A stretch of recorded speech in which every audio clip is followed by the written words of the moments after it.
Olá, boa noite, sejam bem-vindos a mais uma live do Projeto Qual o Tema, mais uma terça-feira.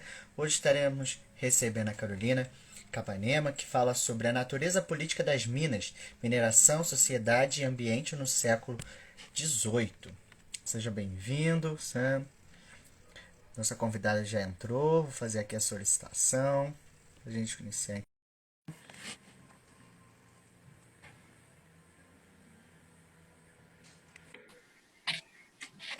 Olá, Matheus. Olá, Tudo bem? tudo bem? Tudo bem, tá me ouvindo bem? Tô. E você? Também tô te ouvindo bem. Então tá bom. Primeiramente, boa noite. Eu queria Boa te noite. agradecer, né, ter topado participar aqui do projeto, compartilhando conosco sua pesquisa. É um prazer tê-la aqui. Ô, Matheus, eu que agradeço. Obrigada pelo convite. Eu tô muito feliz. Feliz com isso, né? Com outras coisas tá difícil de ficar feliz, né, Matheus? Verdade. Hoje a gente teve um número de 4.195 mortes em 24 horas. Eu É, acabei de é, ler esse dado, então assim, que não é um dado, né? São 4.195 vidas, né? E é isso. Vamos tentar levar adiante do melhor jeito possível, mas acho que a gente está vivendo um momento que é exatamente está colocando à prova, né, a nossa persistência o tempo todo, né? Eu tenho sentido sim, isso. sim, verdade. Que Mas não vamos são fazer só desse números. momento um momento de alegria, né, de compartilhar conhecimento e trocar uma ideia. Sim, sim. Quero agradecer também aqui todos que estão nos acompanhando. Uma boa noite a todos. São muitos nomes aqui, né? Sejam todos bem-vindos. Carolina, eu queria te perguntar então, né? Eu queria te pedir, né, para se apresentar, então, falar um pouquinho sobre você, as pessoas poderem te conhecer um pouco mais. Tá. Eu fiquei pensando, né, que eu estava assistindo hoje a live da Amanda, que eu adorei, que foi semana passada, né, falando sobre Sim, história pública. Achei muito legal e serve para mim também, né, que estou tentando me enveredar por esse campo com a minha página, né. Mas eu fiquei pensando, né, ser presente. Apresente o quê, né? O lado bom, o lado ruim? Pessoal, profissional. Brincadeira, eu sei que é o profissional. Eu sou mineira de Belo Horizonte, nascida em Belo Horizonte. Eu tenho toda a minha formação, então, na cidade, né? Eu fiz graduação, mestrado e doutorado em História na UFMG. E atualmente eu estou como professora do mestrado profissional em Patrimônio Cultural, Paisagens e Cidadania da UFMG, ou da UFV, vinculado ao Departamento de História da UFV. maravilhoso, ó. Currículo incrível. Patrimônio é maravilhoso. Que aqui a cidade também é uma cidade histórica, então Você é de eu Campos? sou de Petrópolis, Rio, Ah, Petrópolis, conheço, é linda. e patrimônio é incrível aqui também, nessa área. É. E a natureza também, né? Sim, sim, né? Mistura tudo aqui, né? Temos essa beleza toda. Queria que você falasse um pouco, né? Por que escolheu história, né? O que te levou a escolher essa disciplina? Essa pergunta é engraçada, né? Tem gente que tem. Geralmente, quem escolhe umas profissões, né? Que são consideradas mais nobres, tem histórias lindas, né? Sobre elas, né? Eu não tenho uma linda história sobre a minha escolha profissional. Apesar de ter, acho que acertei assim, em cheio a minha escolha. Eu me sinto muito bem como historiadora, muito realizada, apesar das dificuldades que a nossa profissão impõe, né? Uhum, Pelas dificuldades do mercado e tudo. Mas eu escolhi história por uma falta de opção, acho que primeira coisa, uma falta de opção.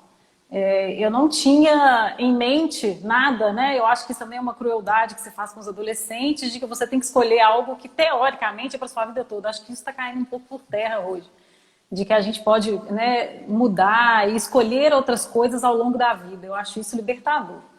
Mas então foi falta de opção e eu gostava de história e eu tinha um professor de história no Estadual Central, que é uma escola de Belo Horizonte, que eu amava. E eu comecei a gostar muito de história por causa desse professor.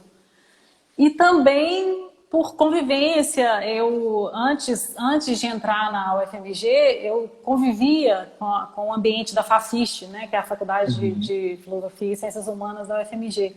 E eu achava aquele espaço o lugar mais incrível do mundo. Eu achava que ali a gente podia tudo. E então eu fiquei meio que sonhando em estudar naquele lugar e fui me alimentando, né, disso, né? Então eu admirava as ciências humanas e o que ela podia proporcionar. Eu conto, tem alguns ex-alunos meus aí que sabem disso, né? Que eu às vezes falo que eu fiz história para ler jornal de forma crítica, que era isso que eu queria, que eu me achava... eu admirava demais aquele pensamento das ciências humanas e eu não me achava capaz de fazer aquilo. Então, eu fiz história para ler jornal, de forma crítica. E eu acho que eu consegui esse saldo. Acho que eu tive Sim, sucesso. sim. E por que o tema, né? O que que te levou a escolher esse tema em si, né? Porque é o tema que você vai carregando desde a graduação, né? Então, na verdade, o que acontece? No doutorado eu mudo bastante o tema em si, não a Aham. minha área de pesquisa, né?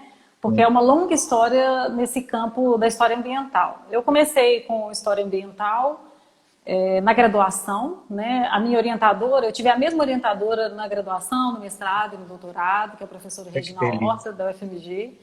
E a Regina, um dia, me ofereceu uma bolsa de iniciação científica. E era para participar de pesquisas num projeto, que era um projeto coletivo que envolvia vários professores do Departamento de História, chamado Coleção Brasiliana. E eu participaria do projeto dela, que era um projeto vinculado a esse grande projeto coletivo. E eu aceitei, obviamente, né? Eu estava já, acho que quarto, quinto período, já angustiada com o Uhum. futuro, né? Acho que tem ex-alunos que estão aqui estão passando por essa situação, o que fazer quando eu me formar, né? Sim. Depois de se formar em História. Então, eu acabei aceitando, né? De muito bom grado e muito feliz e participei das pesquisas que a professora elaborava. E ela trabalhava já tinha começado a trabalhar com História Ambiental. E numa dessas pesquisas que eu fazia para ela, eu encontrei um dia o relatório geral da primeira Conferência de Proteção à Natureza, que foi Caramba. realizado no Rio de Janeiro, no Museu Nacional, organizado por cientistas do Museu Nacional e outros intelectuais no período, em 1934. E eu fiquei encantada com aquilo, eu fiquei surpresa, né? Fui igual uma criança, feliz, né? Até ela mostrar aquilo ali, né? Nossa, eu não sabia que se falava de conservação da natureza na década de 30, e aí, né? Que coisa, que maravilha. E eu precisava escolher um tema de monografia, porque eu fiz bacharelado, Uhum. e aí ela me sugeriu, ela falou, por que você não faz disso o seu tema de monografia, já que você está sem ideia, né? Eu estava muito sem ideia do que fazer. Aí eu topei e deu super certo, eu me identifiquei com o tema, né? Sempre gostei de natureza, tenho uma história familiar que me vincula a esse contato com a natureza. Então, foi a partir daí que eu comecei a estudar história ambiental. E aí Uhum. o mestrado foi uma continuação, né? Eu estudei a primeira conferência. O principal relator da conferência e organizador é um cientista do Museu Nacional, um botânico chamado Alberto José de Sampaio. E o Alberto Sampaio, eu vi que ele era uma figura muito mais interessante do que só um cara vinculado àquela primeira conferência. Então eu fui atrás, né, dos trabalhos dele. Ele também publicou na coleção brasiliana. Uhum. Então, né, acho que juntou tudo o que eu já fazia na iniciação científica com o que eu podia seguir. E aí deu um intervalo, né, que eu acho até interessante contar, né, porque são vicissitudes ou contextos da vida de uma historiadora, né, de um historiador. Quando eu acabei o mestrado, defendendo, pesquisando essa obra do Alberto Sampaio, eu tive uma desilusão, assim, né? Eu acho que a gente pesquisar no Brasil é muito difícil, ser historiadora é muito difícil, porque eu custei para dar um sentido social para a minha profissão, para dar um sentido prático para a minha profissão, para entender a importância da minha profissão. E eu queria ir para o mundo, eu queria trabalhar, eu não queria, tinha bolsa de iniciação científica, depois eu tive bolsa de mestrado, e eu estava cansada de ser estudante profissional, era assim que eu dizia que eu era. Apesar de que, olha que privilégio, né, que eu tive, Sim. que grande privilégio. Quem hoje tem bolsa, né, em todas as suas etapas de formação. E aí eu fui trabalhar com, né, falei, não vou fazer doutorado, não quero saber de doutorado, eu quero trabalhar, eu quero ir para o mercado. E eu também, né, tive sorte também de conseguir trabalhar como historiadora a vida inteira, até no mercado. Então eu trabalhava com consultoria em patrimônio cultural. A gente tem aqui em Minas Gerais uma sorte, né, do desenvolvimento desse campo do patrimônio, porque está ligada a uma legislação específica do Estado de Minas, que é o ICMS cultural. O Estado de Minas, ele reverte ao município que investe em patrimônio cultural uma parte dos recursos. Então, os municípios fazem questão de investir em patrimônio cultural por causa disso. Então, surgiu esse mercado para nós, historiadores, aqui em Minas. Então, tem muitas empresas, tem muitas pessoas que trabalham com isso aqui. E foi, né, essa empresa, eu só trabalhei para uma empresa durante uns 3 anos, né, ou até um pouco menos, que é o Memória e Arquitetura, que eu fiz amizades lá, gosto muito das meninas, tenho contato até hoje. E eu trabalhava muito na região central, fazia muito trabalho de campo. Esse tema, a natureza política das Minas, né, o tema da minha tese, ele surgiu nesses trabalhos, surgiu em campo. Quando eu ia muito para o centro do estado, que é a região que se chama de quadrilátero ferrífero, né, em que a gente tem essa exploração pujante de minério de ferro hoje e antes do ouro, né? E eu comecei a observar nessas minhas viagens os vestígios dessa mineração antiga.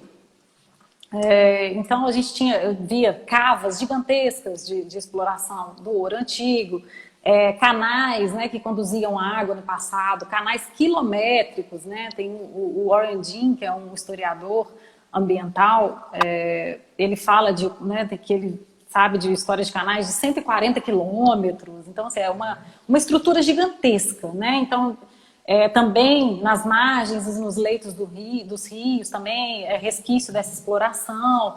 E aquilo tudo começou a me chamar atenção. Eu nunca tinha pensado assim em trabalhar com mineração. E aí, essa dúvida, porque eu comecei a me perguntar, mas e aí? Se eu estou vendo esse impacto agora, como essas pessoas no passado lidavam com esse impacto? Como que aquela sociedade setecentista via essa sua relação com a natureza, né? Como que ela percebia isso tudo? E aí, eu comecei a me perguntar isso e comecei a fazer uma pesquisa rápida, tentando achar bibliografia para poder incluir no meu inventário, nos textos que eu escrevia para apresentar para as prefeituras, né? E eu não achava nada, não tinha nada sobre isso. A gente tem a história de Minas é uma história super trabalhada, com inúmeros profissionais, até porque a UFMG é uma universidade muito forte. Hoje em dia a gente tem tantas outras universidades com o curso de História, como a UFV, então você tem estudos múltiplos sobre Minas Gerais. Mas nesse âmbito da história ambiental, né, tratando exatamente disso, mineração no século XVIII, eu não encontrava nada. Então eu comecei a ficar empaquetada com aquilo. O que eu vou fazer? Como é que eu vou achar essa resposta? Como que essas pessoas lidavam? Elas percebiam esse impacto? Como que era? Sabe? Como que elas interpretavam a natureza? Esse termo natureza faz sentido no século XVIII? Então tudo isso ficava me coçando por dentro. E aí o bichinho, né, da pesquisa também começou a me corroer e eu comecei a ficar louca para voltar para a pesquisa. Então, aí eu decidi tentar o doutorado. Falei, eu não acredito, né? A vida é isso, né? A gente fala, jura de pé junto que a gente não vai fazer uma coisa e a gente vai lá e faz, né? É para provar que a gente não tem certeza de nada. E aí eu fui cair nesse tema da mineração. Sim. É incrível, né? Porque aquele entusiasmo que gerou, né? De ver aquilo ali, aí já começa a passar tanta coisa na nossa mente, né? Fala, caramba, como eles viam isso, e quando tu vai pesquisar e tu não encontra, aí que te dá mais aquele negócio de querer conhecer. Caramba! E aí vem a oportunidade, né? Agora a gente pode conhecer por você, né? Já tem outros estudos também agora. Então, já abriu as portas para essa área, né? Carolina, pode ficar à vontade, tá? Para falar sobre o seu tema. Eu tô super à vontade. Por incrível que pareça, porque a gente fica nervosa nessas situações, né? É uma exposição tão diferente, né? Não tem nada a ver com ser professora, por exemplo, né? Essa exposição nas redes, ela é bem diferente, mas eu estou à vontade mesmo. Sim. Eu estive do outro lado alguns dias atrás também, né? Eu falei sobre o meu tempo, e dá aquele nervoso sim. Falei, caramba, eu não sabia que dava tanto nervoso, né? Às vezes as pessoas falam, não, Matheus, mas eu tô nervoso. Eu falei, não, calma, relaxa, porque às vezes é uma conversa, né? Algo mais informal, né? Também assim. Mas é só eu e você aqui, aparentemente. Aí quando tu apresentando, deu aquele frio na barriga, eu falei, o É, negócio é diferente. é, é verdade. Mas aí você falou para eu falar do tema, né? Isso, pode Explicar um falar, pouco pode melhor. falar. Do jeito que você achar Então, melhor. tá. Então, Matheus, aí a partir dessa pesquisa inicial, né, a pesquisa começou, eu vi que era possível iniciar uma pesquisa quando eu achei um documento que uma professora tinha citado no artigo, eu acho. A professora Cláudia Damasceno, ela trabalha com a cidade de Mariana, que é a cidade que acho que agora todo mundo conhece Mariana pelo pior motivo possível. E ela trabalhava com o desenvolvimento urbano de Mariana. E ela citou um documento em que algumas pessoas estavam acusando os mineradores de serem a mineração de ser a causa das inundações que estavam ocorrendo em Mariana. Eu falei, pô, tá aí, então essa é a chave. Se alguém falou disso, não é possível que essas pessoas estão sozinhas e ninguém nunca mais falou disso. Aí, a partir desse único documento, eu me agarrei numa esperança de que era possível fazer essa pesquisa e fui. Aí fui, com muito medo de dar tudo errado. Escrevi um projeto com toda... Porque aí eu tinha feito muita leitura, então eu tinha uma teoria boa, eu consegui montar um projeto que eu acho que ficou muito legal, um projeto a coisa mais rápida que eu já fiz na minha vida e acho que talvez é que eu mais goste, assim, acho que ele ficou fechadinho. De tanta vontade, né? A pesquisa, quando ela vem de um interesse genuíno nosso, é outra pesquisa, porque você realmente quer respostas para suas perguntas, né? E eu queria responder as perguntas, né? Como que esse povo vê, né, a natureza no século XVIII? Então, eu fui a partir desse documento pesquisando, então eu fui encontrando, né, no Arquivo Histórico Ultramarino documentos, na Câmara de Mariana, de Ouro Preto e, né, tantos outros. Eu tive a oportunidade de ir a Portugal pesquisar durante um período. Então, isso tudo foi compondo, né, esse cenário esse cenário maluco que eu via como um cenário maluco quando eu terminei a tese, porque eu acho que os capítulos, por exemplo, podem ser lidos separadamente, completamente separadamente. Porque eu comecei a perceber que existe, mas tem uma coisa que une, eu acho, a tese. Eu comecei a perceber que existiam apropriações diferentes da natureza, né? Então, a primeira coisa que me chamou a atenção, que eu queria entender, qual que era o conceito de natureza daquelas pessoas, né? O século XVIII, eu sabia que eu não podia essencializar aquele conceito. O que a gente entende por natureza hoje, primeiro que ele não é um consenso nem na nossa época. Né? Se eu perguntar para o Ailton Krenak o que ele entende por natureza, não é o que um acadêmico ou uma pessoa passando na rua vai dizer o que é natureza. Se eu perguntar para um antropólogo, ele vai dizer outra coisa. Então, assim, né, nem na academia tem consenso. Então, a primeira coisa que me chamou a atenção é entender o conceito de natureza. Então, fui atrás disso. Então, o primeiro capítulo ficou essa questão, né, qual que é o conceito que aquelas pessoas tinham de natureza, e eu percebi que esse conceito estava muito mais ligado a uma ideia de essência, que é uma forma de perceber a natureza que ainda existe. Quando a gente diz, isso é muito natural. É como se aquilo se aproximasse de uma essência, né? Só que isso é perigosíssimo, porque é uma apropriação de um conceito, né? Tem gente que apropria isso até hoje de formas terríveis, né? Não, isso é natural que você seja, né? Sei lá, tem tanta coisa horrível, eu não estou conseguindo nem pensar no exemplo. Mas, então o conceito de natureza se aproximava mais disso. Ele não era utilizado para entender o que a gente, muitas vezes, no senso comum, pensa como natureza, que eu vejo uma floresta, é natureza, eu vejo um animal, eu acho que aquilo é natureza.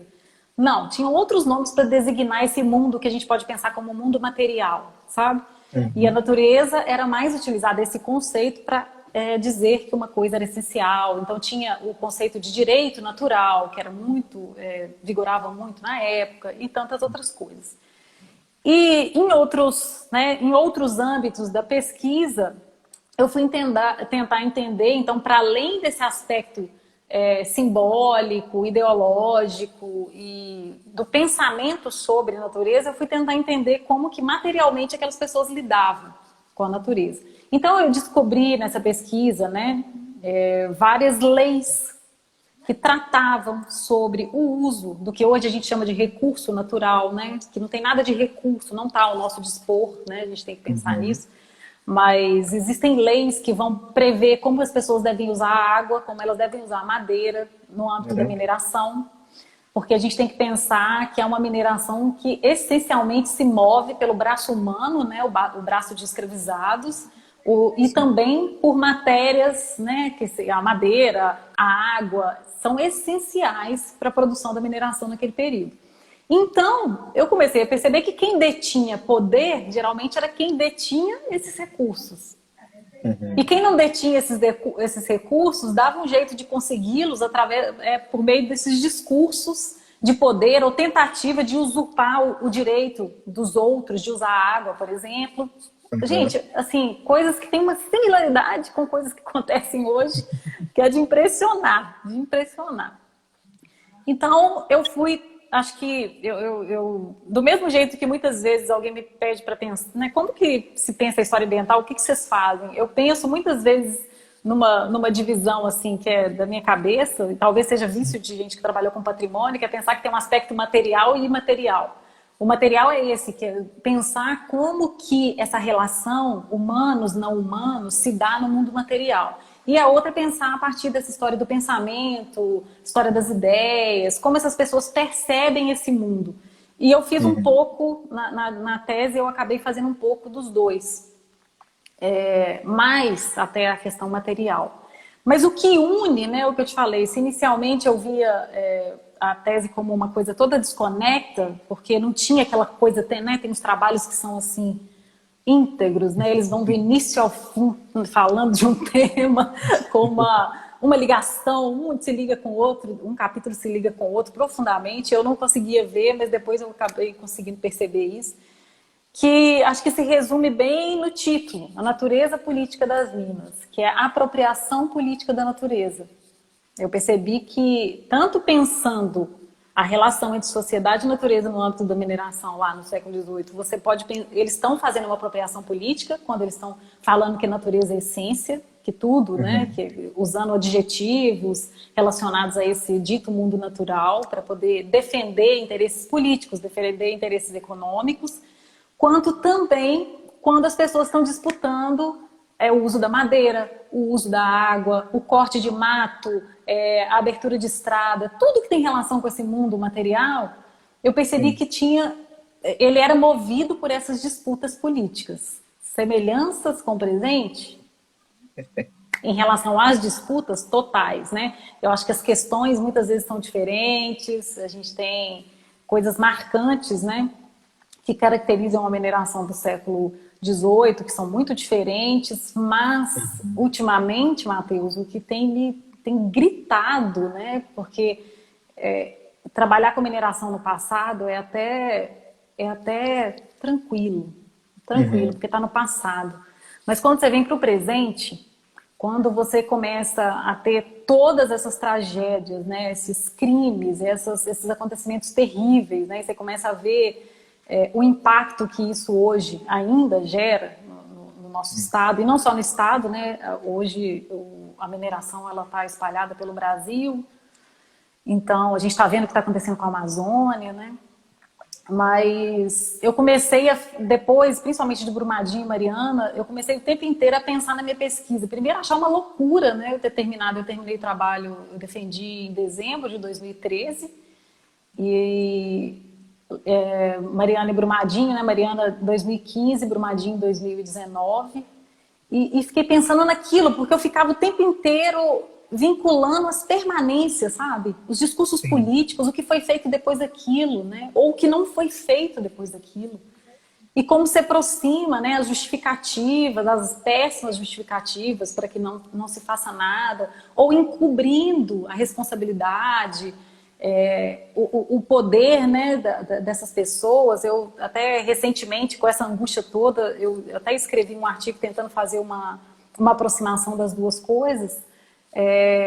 No caso de Mariana, por exemplo, esse grande embate que teve, um dos grandes embates, né, que teve em relação às inundações da cidade no século XVIII, quando esses mineradores são acusados, isso vai correr como um processo jurídico, né, de alguns anos. E, por fim, a coroa portuguesa decide que não, que eles podem manter, sim, a mineração deles lá na área urbana de Mariana e tô nem aí se vai acontecer alguma coisa ou qual que é a consequência disso. Então, que coincidência, né? Que o que acontece hoje em dia é exatamente a mesma coisa. Então, por quê? Né? Aqueles mineradores lá do século XVIII, eles tinham uma grande representatividade econômica, política. Então, eles conseguiram manter o interesse deles, e o interesse deles estava vinculado ao interesse, né, desse Estado. E agora é a mesma coisa, né? Nesse sentido, a gente tem uma grande permanência. O Estado se liga, né? A gente vê esses conluios feitos pelo Estado de Minas Gerais e as grandes empresas que são as causadoras do acidente. Sem, né? Acidente não, pelo amor de Deus, né? Meu Deus do céu, se tem uma coisa que aquilo não é acidente. Daquele crime que aconteceu em Mariana, em Brumadinho, sem a participação das pessoas atingidas. Então, e aí, eu ia te falar isso, né? Que aí eu queria abandonar esse tema da mineração, mas Minas Gerais não deixa, né? As coisas que vêm acontecendo não deixam, vão agarrando a gente naquilo e você vai, né? Não, eu preciso, você começa a ficar entalado, eu preciso falar, não é possível. São 300 anos, mais de 300 anos, 350 anos que a gente está vivendo nessa história. E o discurso é o mesmo, o discurso da defesa da mineração é sempre o mesmo. E qual é o benefício? O benefício vai gerar tantos empregos. E aí, na hora que sair, como vai sair de Itabira daqui a um tempo, o que vai deixar? O que vai deixar? E a custo de quê? Né? A custo de quê? De qualidade de vida, de salubridade, de humanidade mesmo. Acho que são vários fatores. Não sei se eu Algo. resumi já. Não, tá. É algo que a gente vai vendo, né? Quando a gente pega, ainda mais assim, a área de interesse, né, sua. Que era uma pergunta que eu ia fazer. E essas coisas atuais, assim, né, vista, porque é muito próximo, né? A gente vê que passaram 300 anos, mas os discursos, igual você falou, são os mesmos, né? A política parece que o jogo dela não muda, né? Sempre é esse, né? O do poder ali, essa coisa mantendo entre o domínio entre eles e as empresas, né?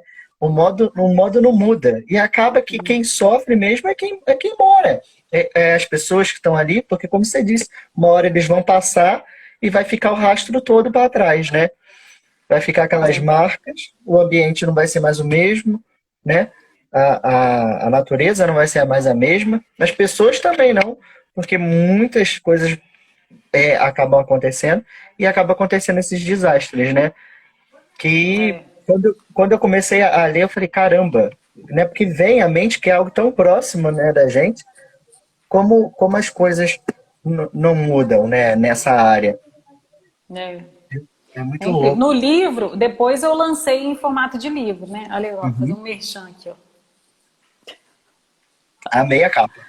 Vou adquirir. É uma obra maravilhosa essa capa do Marcelo Albuquerque. É um artista plástico e professor em Belo Horizonte. E ele me cedeu gentilmente, né, essa capa, aí, essa obra para colocar na capa. Aí a editora fez uma capa grande para sair a obra toda. Ficou muito bonito mesmo. Mas aí, o primeiro que isso, né, a própria vontade de depois lançar em livro, depois de um tempo, né, porque tinha passado bastante tempo, isso eu defendi em dezembro de 2013, mas foi essa vontade mesmo, sabe, de falar. Então eu mudei, eu fiz um prefácio, tentando fazer essa conexão com o presente, eu mudei a conclusão, mudei algumas coisas também na estrutura da tese, é basicamente a mesma coisa, mas mudei alguma coisa na estrutura dos capítulos. Mas foi essa urgência mesmo, sabe, de comunicar. Eu acho assim, igual o seu trabalho, né? Estava assistindo a live da Amanda hoje, né? Recomendo, gente, quem não assistiu a live da semana passada, né, Matheus? Que foi Sim. com uma historiadora super jovem, mas assim muito competente, me pareceu muito competente e preocupada, né, com o papel da história, o que a gente pode fazer como historiadora para a nossa sociedade, que é essa coisa de comunicar esses resultados de pesquisa, né? Uhum. Tentar que seja né, não precisa, a gente não precisa comunicar detalhes, a gente não precisa falar de marco teórico, a gente não precisa comunicar as coisas que estão sendo feitas, né? O que a academia vem fazendo, o que as pessoas vêm pensando, em que isso contribui para que a sociedade possa agir e agir de uma forma mais reflexiva, né? Eu acho que Sim. é uma acho que é uma angústia, né? Talvez, não sei se para você foi um pouco isso também para montar a página, mas a Uhum. minha intenção para montar a minha página, né, em Tudo Natureza, eu acho que foi isso, foi um saco cheio de tudo, sabe? Uhum. De não me ver ouvida, e a mim e os meus amigos todos, né, que são Uhum. competentíssimos. Rafael, que ficou, né, tem outra live aqui, gente, vocês têm que assistir do Rafael França, que é meu Sim. amigo, foi professor comigo na UENG, e o Rafael me ensinou tanta coisa, ele trabalha com gênero, né? E me ensinou tanta coisa, e eu ficava assim, pô, Rafa, mas as pessoas têm que saber isso que você está me contando, né? A gente tem que comunicar isso. Eu tenho amiga, nossa, tem tanta gente que sabe tanta coisa que não é porque é melhor do que ninguém, não, é porque a gente se dedica à pesquisa, se dedica a estudar. Né? Assim como tem valor as outras profissões. E as ciências humanas, a gente sofre dessa falta de valorização e vivendo no momento que a gente está vivendo também, né, de que tudo é possível, tudo que qualquer análise que uma pessoa das ciências humanas faça é opinião, né? Então é tudo muito complicado. Eu senti isso como uma necessidade, assim. Não sei se você percebeu, Uhum. você pensou da mesma forma para montar sua página, mas você está cumprindo isso, eu acho. Se não foi.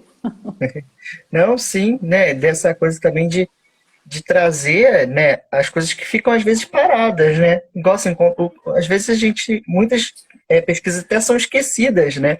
E eu acho que tem essa necessidade de chegar a público, né? Não talvez de uma forma acadêmica em si, mas as pessoas podem conhecer, gerar interesse, né? E isso vai despertar outras coisas, né? E talvez tem conhecimentos ali, né, tão escondidos que é interessante, eu gosto, até comento aqui, né, esse entusiasmo quando a pessoa prepara um tema, né, uma pesquisa. Porque a gente se debruça naquilo e aquilo a gente fica tão maravilhado com aquilo que a gente pesquisa, né, e às vezes esse entusiasmo de trocar informações com os colegas, e aquilo às vezes fica guardado, eu acho, né, uma pena. Né? Olha Com isso, né? certeza. E a gente vê isso aqui hoje, né? Olha, quando você fala, a gente vê seus olhos brilhar, sabe? Esse negócio é algo que a gente gosta, é algo que é bom ser compartilhado, não ficar só com a gente. Então, esse também É. foi o intuito daqui, né?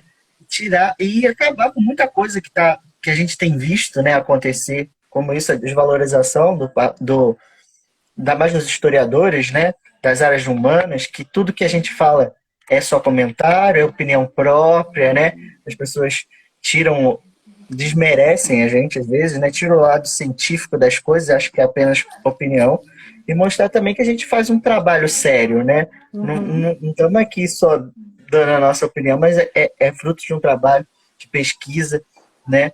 E para também dar esse reforço para a nossa área. E esse alcance, né, que é muito mais do que acadêmico, eu acho muito legal. Eu falo que, às vezes, eu me sinto super satisfeita porque eu vi que alguém da minha família sabe o que eu faço, ou leu algum post, ou leu um artigo. Aí, ó, meu irmão acabou de entrar. Minha irmã está aqui. Então, eu fico satisfeita, às vezes, por coisas muito mínimas, assim, né? É lógico que a gente tem eu me comunico com pessoas de várias áreas, o fato da minha página chamar Em Tudo Vejo Natureza, tem gente de todas as áreas, tem gente da biologia, né, antropologia, tantas áreas, assim, e eu aprendo muito também com essas pessoas, então é uma oportunidade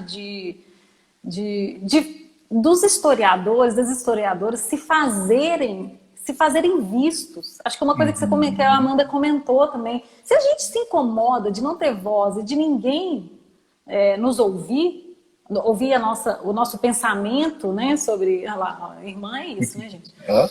É, primeira na fila.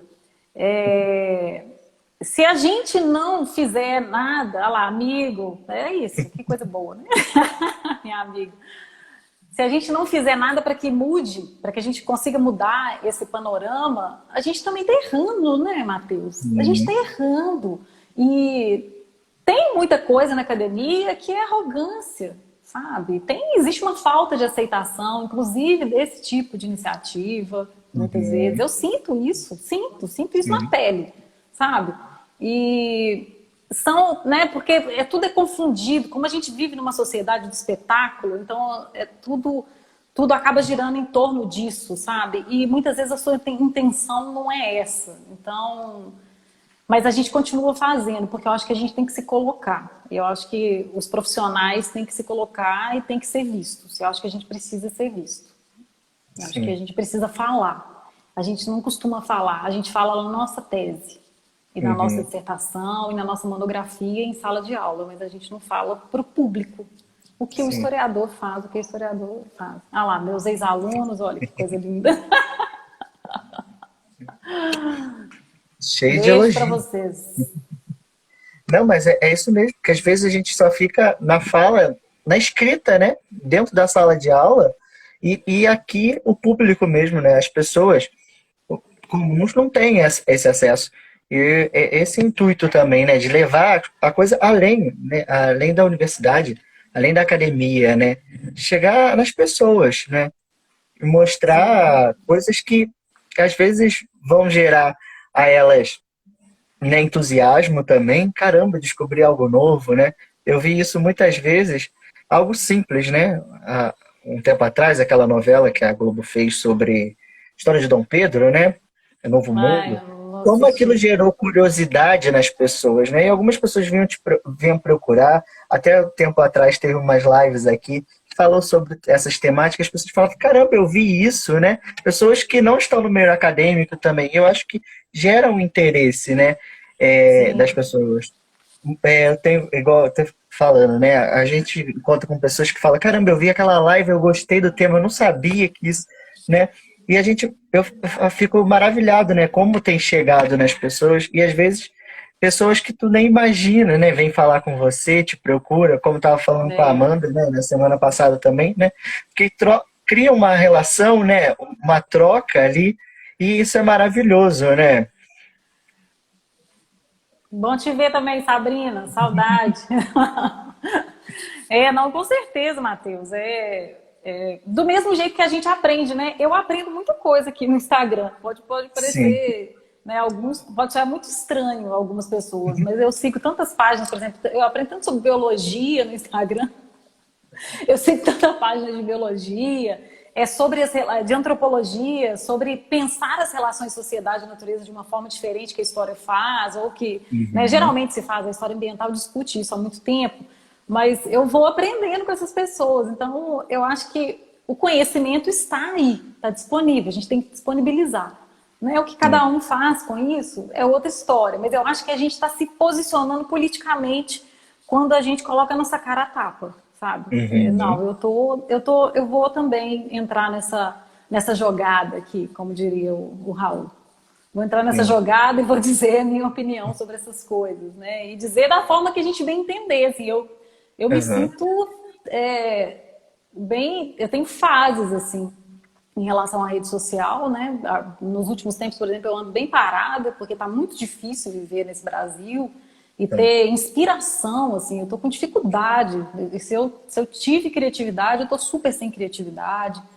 Então, estou mais recolhida, assim, não sei se você sente isso também, porque acaba que você Sim. mantém uma frequência, né, de toda semana estar aqui, mas eu acho que é isso, a gente vai formando, cada um do seu jeito, vai se Uhum. colocando nesse mundo, né, e colocando as suas opiniões, e mais do que as suas opiniões, né, os trabalhos que vem fazendo, as leituras que vem fazendo e compartilhando. Muitas vezes eu mais compartilho coisas que eu estou pensando, ou, né, escrevendo textos que não são textos que eu publiquei academicamente, outros Uhum. sim. né, e escrevo com uma outra linguagem para poder divulgar mais. Sim. É uma experiência legal, assim, eu tenho gostado muito. Sim, é uma experiência muito boa, né? E às vezes, sim, nessas épocas, então bate aquele desânimo. Tem hora que falo, meu Deus, dá nem vontade, né? De abrir certos aplicativos que fala, caramba, é só coisa, né? A gente já começa o dia, às vezes, né, com notícias que tu fala, cara, não dá vontade nem né, de fazer nada. Mas aí a gente tem isso, né? Tem um compromisso também com as pessoas aqui. É, E a gente tenta manter essa frequência, trazendo sempre novos conteúdos. E eu acho interessante, né, que é o que você falou, é uma relação de troca, né, de conhecimento. E aqui eu aprendo muito, eu falo isso. Né, porque cada semana é um tema diferente e eu acabo lendo, estudando, e falo, caramba, muita coisa eu tenho aprendido. E é tanta coisa diferente, né? Como a história ela abrange tantas coisas, eu fico encantado com isso. Tem coisas que a gente passa tão superficial e uma pessoa pega aquilo mais profundamente e tu fala, caramba, como eu não percebi isso? Nossa, eu não sabia disso, né? E as possibilidades que te dá. Eu fico, cara, que legal, muito maneiro mesmo. E aí a gente vai vendo, né, quantas pessoas também podem, né, se maravilhar com isso, né? E, sim. e essa troca, que a gente apresenta aqui, né? Mas muitos vão buscar depois, vão ir atrás, quem se interessou, né? Eu acho muito, muito legal. Tem um comentário aqui, deixa eu ver aqui. Helber, ah lá, meu ex-aluno, meu Isso. amigo.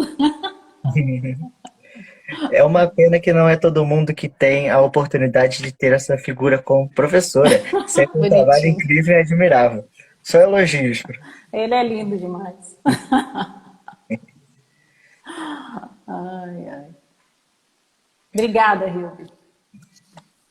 E isso também, ó, um privilégio, entendeu? De ter essa admiração em sala de aula, para ver como você também faz a diferença dentro de sala, né? E esse reconhecimento, né? Essa troca. E depois a gente Essa é a também, melhor parte. Ser né? professora é a melhor parte. E a gente vê depois, né? Como eles evoluíram, né? As pessoas. Eu tive só a oportunidade de ter os pequenos, né, na sala, mas de tu ver, né, a transformação neles, né, eu acho incrível, incrível. E também lá é troca, né, eu acho isso também, né? A gente acaba aprendendo muito, né, porque viver naquela comunidadezinha ali, chamada escola, né, é muita, tem toda essa É troca. muito bom, é muito bom. E essa troca, né? Tive esses, né, esses alunos, essas alunas que estão aqui maravilhosos. E essa coisa da evolução, né? De como eles vão ficando cada vez mais críticos, né? Isso é Uhum, muito legal. Porque a função a ideia é essa, né?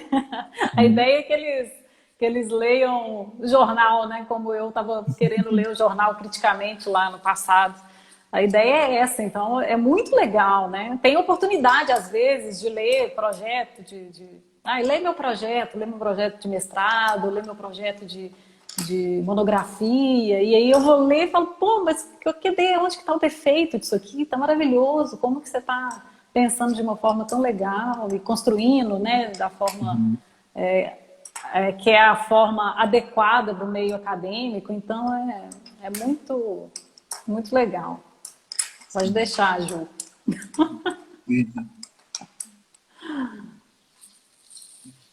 É muito bom. E eu acho interessante, né? Porque às vezes, nossa relação que você faz sobre história e natureza, né? Porque muitas vezes não é falado, né? Às vezes fica mais. Eu não tinha muito contato. Quando eu conheci você também através do Rafael, né, pensei que era da área de biologia, né? Eu falei, caramba, historiador, ele trabalha a questão da história da natureza, né? A natureza. Eu falei, cara, que incrível, né? É aquele negócio, né? Como a história abrange áreas, né? Às vezes a gente É, acha que história é muito aquele negócio que as pessoas falam, né? É data, é nome, não. História é algo tão aberto, né? Que te leva a tantos caminhos, né? Que eu fiquei encantado, encantado mesmo. eu acho que isso aí, Matheus, é fruto de um processo histórico, né? Essa separação que a Uhum. história mesmo fez, né? A história pouco dedicada a essas relações com a natureza é fruto de construção que é longa, né, de separação entre cultura e natureza, que hoje em dia alguns estudiosos assim estão pegando pesado para que isso, para que a gente tente voltar atrás, sabe? Tente Uhum. pensar que primeiro nós somos seres biológicos, né? A gente está vivendo num mundo em que o que a gente faz, né? O que o ser humano, todas as nossas ações, elas têm impacto, né? Que estão sendo impactos que são bem diferentes do passado, do século XVIII, né? Elas estão causando efeitos como aquecimento global, que antes, né, eram mais fracos, né? Vamos pensar. Então, Uhum. hoje em dia, a nossa sociedade, a forma como a gente se constitui, né, como sociedade, seres consumistas, né, que dependem de produtos para sobreviver, a gente está causando um impacto que é sem precedentes, né? Tem esse conceito de antropoceno, que é um conceito de que nós viramos uma força geológica, né? A gente está conseguindo mexer no planeta de uma forma que é sem precedentes. Então criou-se, né, uma ideia, uma nova classificação, né, que não é aceita por todos, mas ela Uhum. tem sido muito bem aceita, essa ideia de uma nova era geológica, né, chamada antropoceno, porque é algo sem precedentes. Então, isso tem a ver com essa separação entre cultura e natureza. Essa ideia de que nós humanos dominamos a natureza, que a natureza é recurso que está à nossa disposição, né? A gente tem governos, né, no Brasil desde sempre, direita, esquerda, que não se comprometem com uma outra forma de desenvolvimento.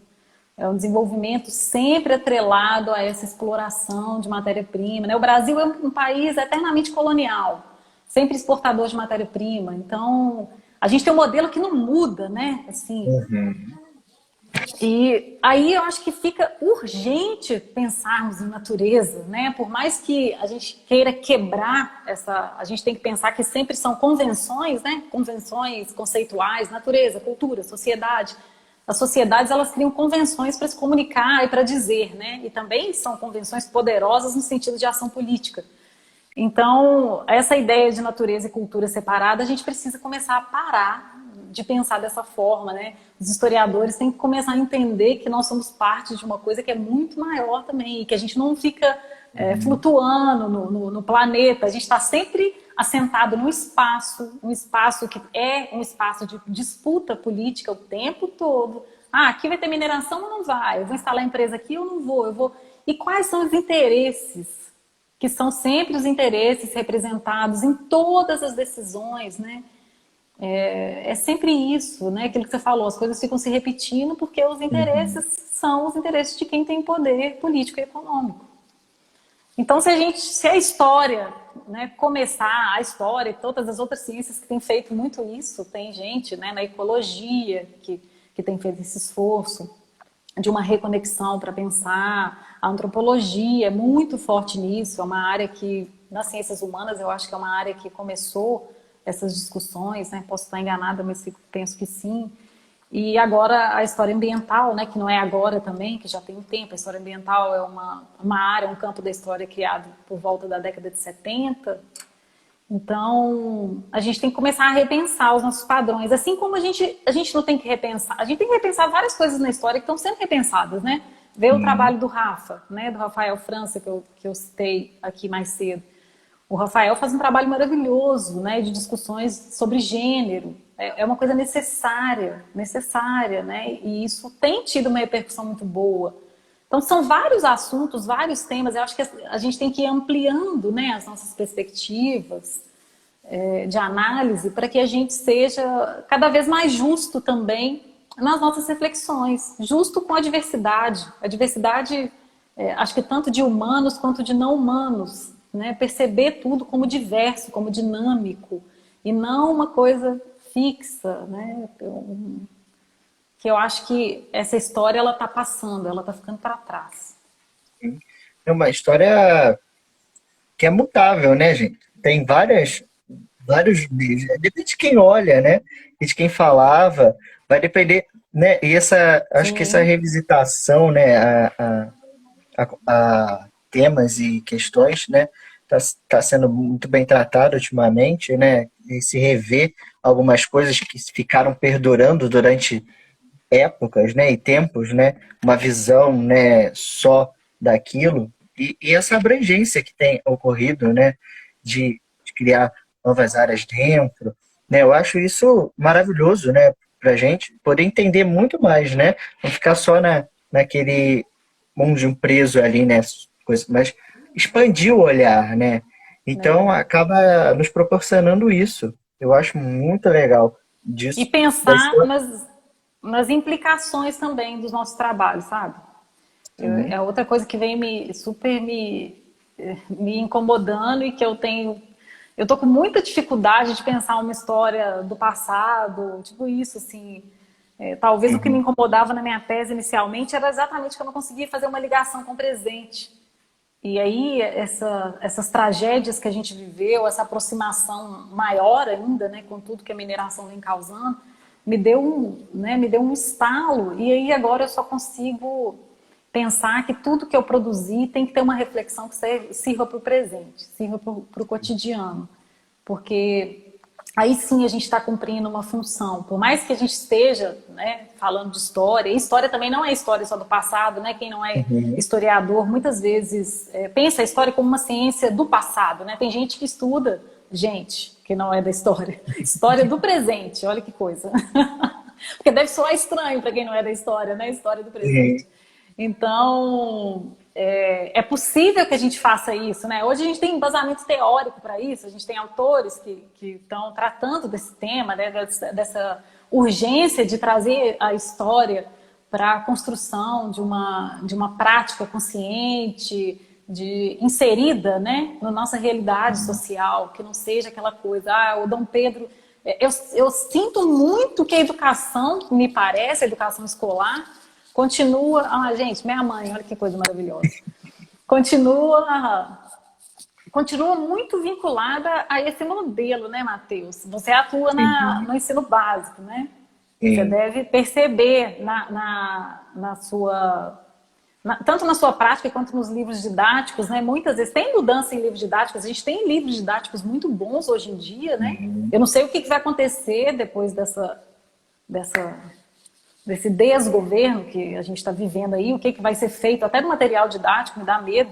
Uhum. Mas eu sei que o ensino básico, de forma geral, acaba se prendendo muito a esse estereótipo antigo, tradicional da história, né? Então, vai contar sobre o que o Dom Pedro I, o Dom Pedro II fez, né? Quase como uma curiosidade histórica, né?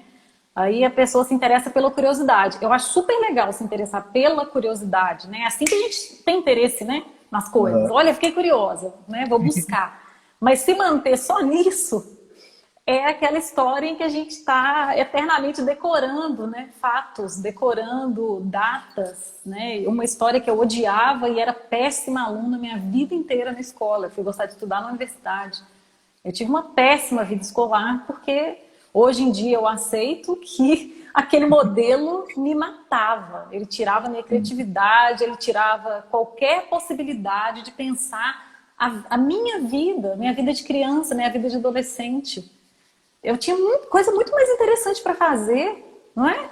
Quando você pensa Sim. uma escola careta, uma escola que não te traz para a sua vida cotidiana. Então, hoje em dia eu entendo, em vez de pensar que eu sou burra, que eu era burra, que eu, né, porque você acaba vivendo com todos esses estereótipos. Você começa a repensar, pô, era um modelo, aquele modelo me matava, aquilo ali me matou durante anos. E Sim. e aí, até outro dia vendo uma série de uma professora, a Rita, que tem no Netflix, Ah, muito sim. boa, Ótimo. me caiu essa ficha, né? Porque ela descobre por que ela se tornou professora. Ela se tornou professora para defender os filhos dos pais.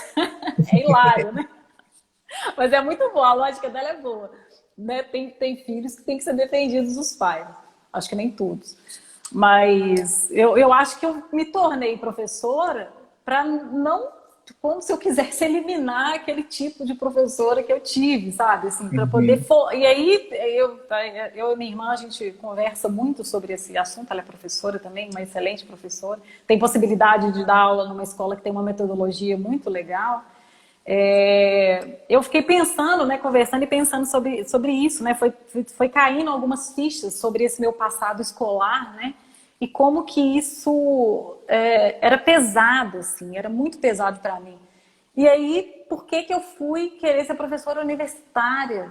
É porque o professor universitário, ele forma professores. Então, eu fiquei pensando, será que é isso, gente? Querendo dar sentido para a vida, né, gente? A vida não é feita de tanto sentido. Mas eu estava tentando dar sentido para aquilo e pensei isso. Falei, por que para mim faz tanto sentido? Talvez eu fui uma aluna de graduação apaixonada pela história. Eu acho que com esse histórico ruim de escola, né, da educação básica, quando eu pisei naquela universidade para estudar história, eu me encantei com absolutamente tudo. Não tinha uma disciplina que eu não gostava, não tinha um assunto que eu não gostava. Era uma coisa, assim, louca, muito estranha, assim. E soava, às vezes, né, estranho para mim, porque eu falei assim, pô, achei meu lugar, é aqui. Eu encontrei meu lugar, né? Agora eu acertei. E dar aula para graduação é isso, né? É como se eu lembro da minha cara, né? Daquela alegria de conhecer aquilo tudo. Primeira aula de filosofia no ciclo básico. A gente tinha um ciclo básico, né? Que tinha aula de filosofia, de sociologia, de introdução à Uhum. história. E ficar encantada com aquilo tudo, maravilhada mesmo. E quando eu vejo isso nos olhos dos meus alunos, eu acho a melhor sensação assim, que a vida podia me dar profissionalmente é essa, de ver aquilo ali, falar assim, pô, será que eu estou fazendo a mesma coisa que fizeram por mim? Porque os meus professores fizeram isso por mim. Eles me trouxeram esse encantamento que eu tinha perdido. Eu tinha perdido com a educação, né? E com conhecimento, pior, não é educação, com conhecimento. Então eu tive aquilo de volta e eu acho que eu quero devolver. Acho que é um pouco esse significado aí que eu dei, que é bonito. Não sei se é verdadeiro, assim, se a gente pode falar, é isso aí mesmo.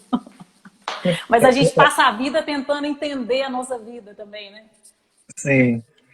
Não, mas é lindo, né, ver isso, né? Porque olha isso, né? Como você disse, né? No ensino básico você não teve aquela empolgação, aquilo é tudo maçante, né? Às vezes é cansativo demais. Eu via isso, eu falava, caramba, eu não quero também que os meus alunos passem por isso, né? Tem que transformar isso. E eu vejo que hoje em dia até que tem possibilidade de fazer diferente dentro da sala de aula, né? E tem um pouco de liberdade mais para isso, né? Para trazer também, às vezes, falando da nossa área, história, né? Algo mais palpável, né? Fazer essa ligação que a gente tem feito, né? Do passado com o presente, que dá para fazer esses links, né? E trazer mais as crianças, né? As pessoas próximas, né? Falar, caramba, isso não é tão ruim como eu achava, né? Não é Sim. tão maçante. E eu acho muito bonito você falando, né? Dessa coisa quando chegou na universidade, né? Porque a gente já fica encantado, né? Que é um mundo completamente diferente. Eu percebo que a sua alegria não muda quando fala, sabe? Você vejo o brilho nos seus olhos. E uma função maravilhosa, né? Preparar professores, olha. É uma responsabilidade Super. e é algo incrível, né? Porque você passa para eles aquilo que você aprendeu de melhor, né? E tenta sempre mostrar para eles, né? Como fazer essa troca mesmo, né? Eu recebi assim, eu quero que eles recebam assim também. E isso é muito lindo, muito mesmo. E a gente Parabéns. aprende também, né? Aprende pra Sim. caramba, leva porrada dos alunos assim, ó, pá! Minha filha, você tá achando o quê? E aí a gente aprende demais, demais. É o lugar que eu mais aprendi, Matheus, sério, foi sendo professora. Eu aprendi muito mais que fazendo pesquisa. Por mais que a experiência eu acho que uma coisa alimenta a outra. A pesquisa, ela te ajuda, te dá uma experiência como historiadora, como professora de história, que você vai ter, né, uma fundamentação boa, né, uma fundamentação teórica. Na verdade, até vou te falar que eu aprendi tanto sobre teoria dando aula, tanto. Eu não sei. Eu acho que dar aula é um aprendizado que é só quem dá aula consegue entender. Não, é uma troca mesmo, real, porque fica parecendo Sim. demagogia, né? Porque, não, Paulo Freire falou, então todos nós vamos falar. Não, não é isso, não é demagogia, é real mesmo. porque você, e acho que hoje em dia mais ainda, como, e eu acho, né, eu não sei, e muitas e a gente não é a mesma professora com todas as turmas, né, e nem todas as turmas são iguais com todos os professores, mas eu acho que eu não né, exerço a profissão de forma verticalizada, né, autoritária, eu acho, espero que não, né, e posso ter caído nisso em algum momento. Mas isso faz com que essa troca seja mais real, porque aí o aluno chega para você para te cobrar certas coisas, né? Pô, professor, por que nessa bibliografia aqui, cadê? Você não tem, cadê o autor negro? Cadê, sabe? Cadê as mulheres? Cadê isso?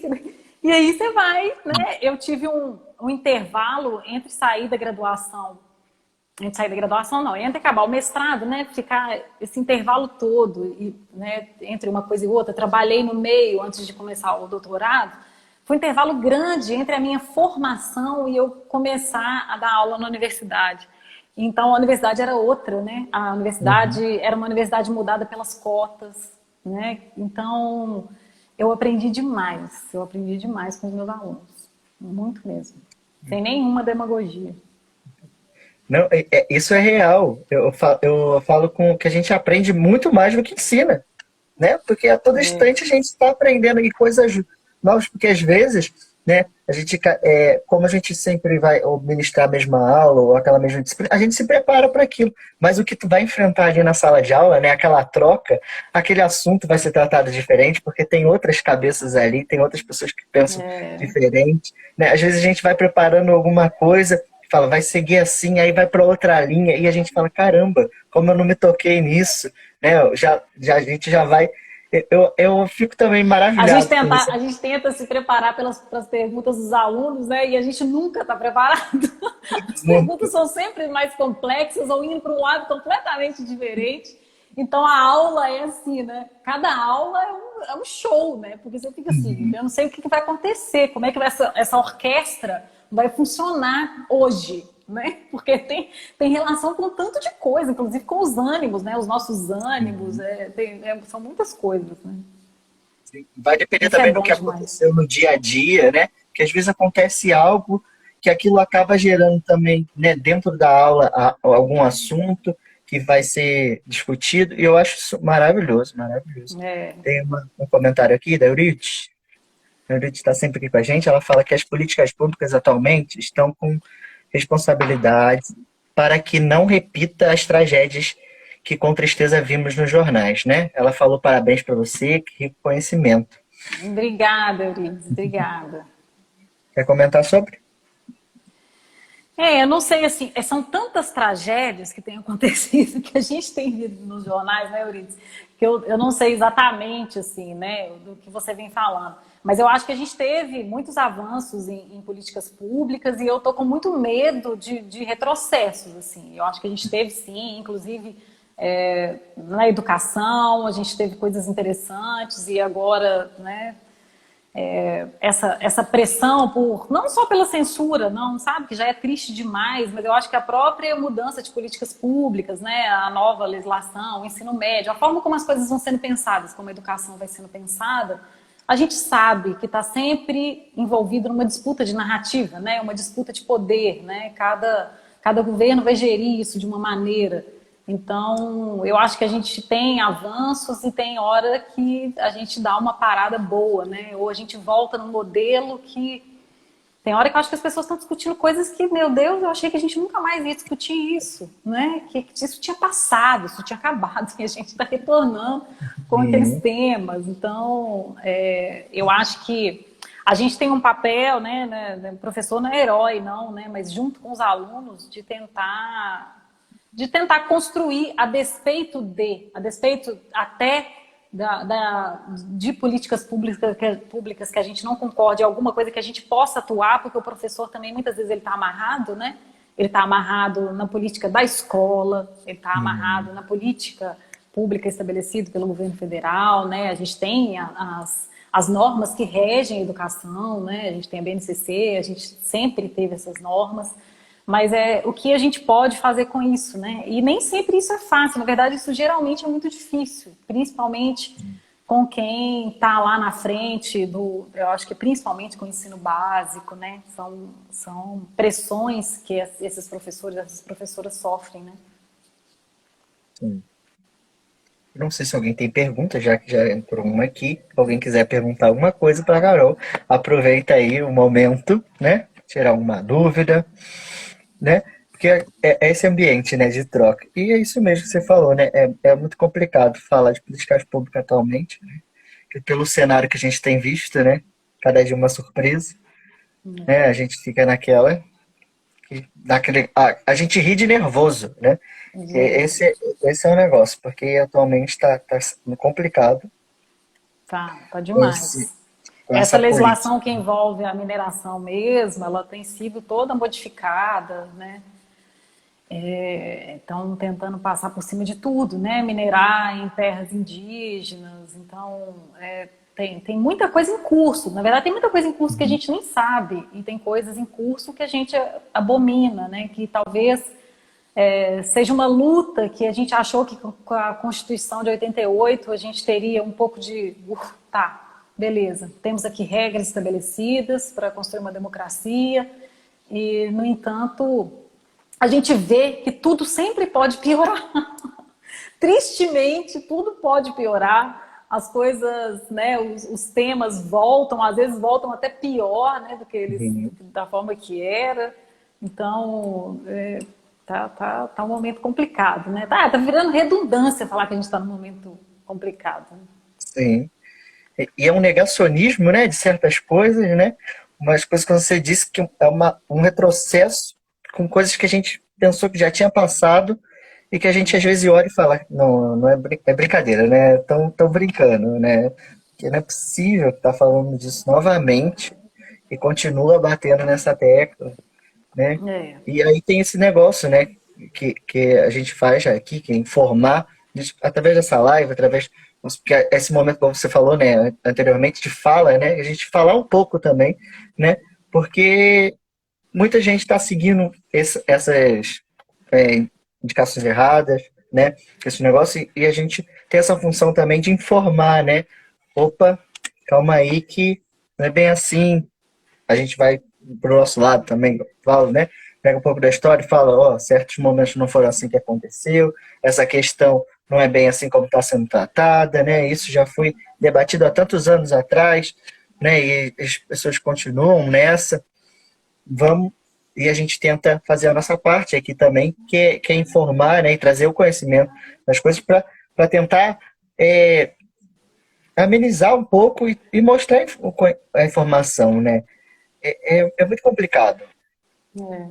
E informar de uma forma situada, né? Eu acho que todo conhecimento, né? O Paulo Freire falava disso, né? Não existe conhecimento, não existe educação sem ideologia, né? Isso é real. Eu acho que todo mundo está em defesa de alguma coisa e a gente tem que entender pelo que a gente está lutando, qual a escolha que a gente está fazendo quando a gente está lutando por algo, né? Que seja negar algo que cientificamente já foi provado, reprovado, né? Pisoteado, ou porque na verdade, quando você nega certas coisas também, independente se você acredita na ciência ou não, você está assumindo uma postura política do mundo que você quer imaginar para você viver. Então, se esse mundo vai ser um mundo Uhum. violento, se esse mundo vai ser um mundo que não existe nenhuma justiça social. Então, acho que esse posicionamento de situar o conhecimento também é muito importante, sabe? Em que base você constrói? Acho que isso é básico também, porque essas pessoas muitas vezes estão querendo dizer que aquele conhecimento é o que não tem ideologia, entendeu?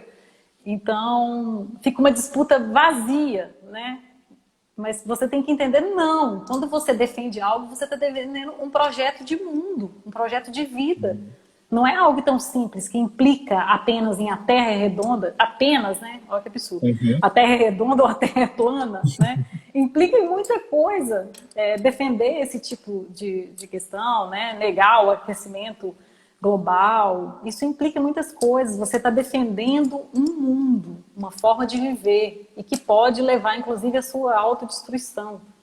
Aí é isso. Eu estava lendo um livro, estou lendo um livro muito legal do Bruno Latour, em que ele está falando isso, né? A gente tem que assumir que existe uma luta moral aí nos embates do conhecimento. Existe, existe, existe. Não tem jeito da gente não assumir isso, sabe?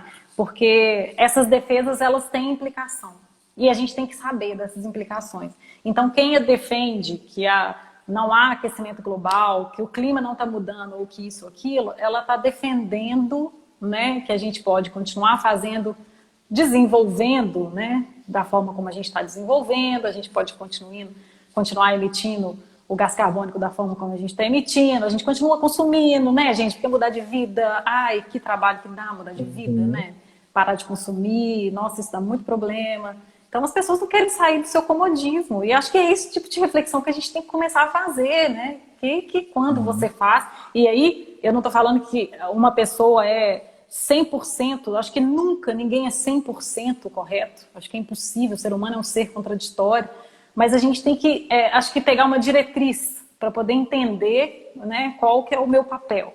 Qual que é o meu papel no mundo? O que eu quero, né, nesse mundo? Eu acho que isso é importante estabelecer.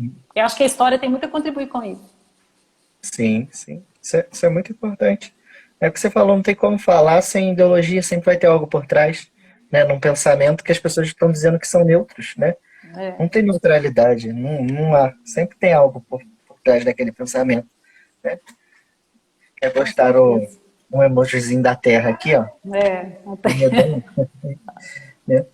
Mas é isso, né? É algo que a gente às vezes fica até cansado de falar, né?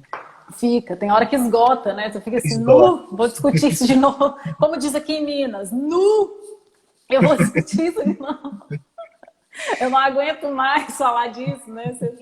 Voltar nisso, nós vamos voltar nisso. A gente fala, Tem hora e que a gente precisa continua. ficar falando o óbvio, toda hora, o óbvio. E aí cansa. A gente fica exausto. Com certeza. Carol, já temos aí 1h10 de live. Olha, gente, passou voando, hein? Passou. Conversa boa vai assim, voa. Foi ótimo, viu, Matheus? Super leve, gostei demais. Eu que gostei. Não sei se alguém tem alguma pergunta. Se quiser, dá tempo ainda, né? Mas agradeço, né, a todos que passaram por aqui, nos acompanharam, né, as participações. Terceiro elogios a você, né? Maravilhosa.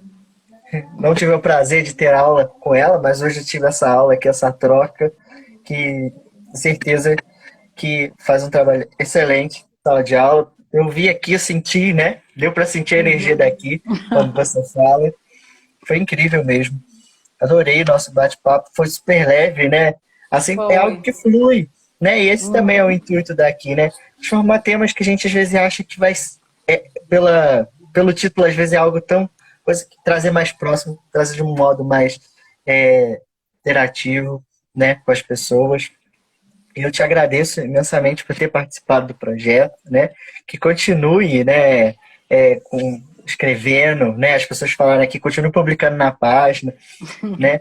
Que a gente está esperando aqui suas publicações, seu conteúdo, né? E isso é bom, porque sempre vai ter, né, esse retorno, né? Por mais que a gente às vezes não vê, mas acontece, né? Novas pessoas são tocadas pelo que a gente faz e imensamente agradeço. Tem vários comentáriozinhos aqui, deixa eu ver. A Stephanie, parabéns, a live foi ótima. Beijo, Stephanie. O Herbert falando, né, que é o privilégio para poucos, né? Com certeza. A Eurite falou que foi leve, agradável, aplausos. São Carlos disse, cheguei um pouquinho tarde, mas foi incrível. Vai ficar salvo depois, se ele quiser rever também. Fica à vontade. As lives estão todas salvas aqui. Tem a do Rafael, que a Carolina citou. Também tem a da Amanda, da semana passada. Cada uma com um tema diferente, mas sempre trazendo algo novo, né? Algo para a gente se aprofundar também e refletir sobre. Sim, Matheus, eu que agradeço, eu acho que foi muito legal mesmo, e só cercada de gente querida aqui também, né? Quem está aqui gente muito querida, poucos eu não conheço, mas muito legal e acho que é isso, foi leve, senão a gente estaria numa banca, né? Sim. E ninguém quer isso mais. Ou Não, quer, né? Quem quer fazer mestrado e doutorado quer uma banca, mas eu não tô querendo sim, mais, não. Eu acho que você está de parabéns, viu? A forma como você conduziu, muito legal. E continua com o seu projeto também, porque é muito importante. E realmente, acho que quem acabar aqui quiser circular, né, Matheus, pelos temas que foram tratados, vai ver que é uma diversidade, né, de possibilidades, de formas de pensar a história, né, de pensar as ciências humanas, que é uma oportunidade muito legal de poder ver as pessoas falando sobre os seus trabalhos. Obrigada mesmo. eu que agradeço novamente, né? O Ricardo também te parabenizando, sempre brilhante. Obrigada, Ricardo. Eu que agradeço, né, novamente. Foi um prazer mesmo. Esse, olha, já fiquei maravilhado, né, com o tema, como eu disse, né, história com natureza. A gente fica falando, caramba, será que é possível? É possível, né? A história pode, como a gente disse aqui, pode abranger várias partes, fazer a gente pensar, né? História também, como foi falado aqui, não é só do passado, é do tempo presente, como também foi falado nas outras lives, né? Isso é maravilhoso, né? Poder estar aqui trazendo um pouco desse conteúdo, né? Trazendo para as pessoas algo que, às vezes, como eu disse, fica preso na academia e muitos não tem nem noção, né? E eu fico muito feliz de ter conhecido você, realmente. Eu também. Fiquei feliz demais de ter Foi uma conhecido você. conversa muito boa, né? A todos que participaram aqui, né? Muito obrigado pela presença, obrigado, né? Se tiver professores aqui também, história, por favor, me procure, que a gente também para compartilhar mais conteúdos, né? É sempre bom, as portas do projeto estão abertas, né? Porque às vezes é uma correria, chama um, chama outro, mas É, eu peço essa contribuição também, porque aí a gente se organiza direitinho. Muito obrigado mesmo, tá? eu que agradeço. É, Agradeço também todo mundo, viu, gente, que está presente aí. Foi muito bom. Gostei de ver todo mundo, ver as carinhas entrando aqui. é bom para rever as pessoas, né? É, A, demais. Pa- a Paulinha falando aqui, parabéns.